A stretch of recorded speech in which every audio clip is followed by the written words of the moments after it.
বাংলা, জয় বাংলা। পশ্চিম বর্ধমানের পাণ্ডবেশ্বর বিধানসভায় শনিবার তৃণমূল কংগ্রেসের জনসভায় উপচে পড়া ভিড় লক্ষ্য করা গেল। রাঙামাটি গ্রামে আয়োজিত এই সভায় তৃণমূল প্রার্থী নরেন্দ্রনাথ চক্রবর্তীর সমর্থনে উপস্থিত ছিলেন নেতা প্রতীকুর রহমান।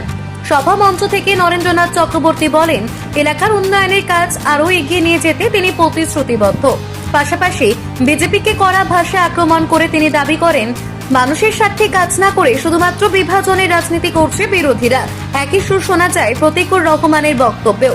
তিনি বলেন, পাণ্ডবেশ্বরের মানুষ উন্নয়নের পক্ষেই ভোট দেবেন এবং তৃণমূল কংগ্রেসের সেই উন্নয়নের ধারাকে বজায় রাখবে। সব মিলিয়ে নির্বাচনের আগে জনসভা ঘিরে রাজনৈতিক উত্তাপ যে ক্রমশ বাড়ছে তা স্পষ্ট। পাণ্ডবেশ্বর থেকে নিজস্ব প্রতিনিধি রিপোর্ট, জিও ভারতী। সৎ চরিত্র বলে রাজ্যে যিনি বিখ্যাত, সেই প্রতীকুর রহমান তৃণমূল কংগ্রেসের ডাকে সাড়া দিয়ে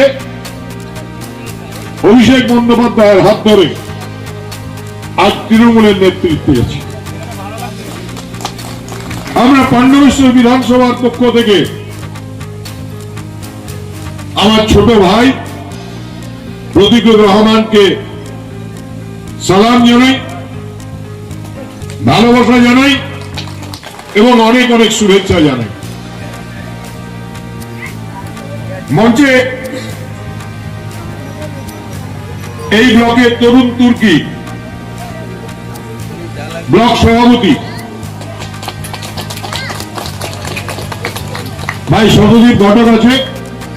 যেখানে যেখানে গেছি মানুষ বলছে ঘাসের উপর জোড়া ফুলে আসছে, ভি ফর ভিক্টি, ভি ফর বিজেপিদের ভোকারটা বিপুল ভোটে তৃণমূল জিতে। আজকে পাণ্ডবেশ্বর বিধানসভায় প্রচার করলেন, কতটা? দেখুন, এখানে তো জিত কনফার্ম। নরেন্দ্র এখানে সারা বছর থাকেন, 5 বছর 8 থেকে 80 সবার সঙ্গে থাকেন, মানুষের ঢুকে ঢুকে থাকেন। এখানে নির্বাচনে আমার শুধুমাত্র নরেন্দ্রের সঙ্গে দেখা করতে এসেছি, প্রচার করতে আমি আসিনি। এখানে নরেন্দ্র সারা বছরই প্রচার করেন, ফলে জিত সময়ের অপেক্ষা। আমাদের টার্গেট এখানে কত ব্যবধানে জিতবো আমরা, 50,000 ব্যবধানে জিতবো আমরা। বিরোধীরা যতই চেষ্টা করুক এখানে কিন্তু করতে পারবে।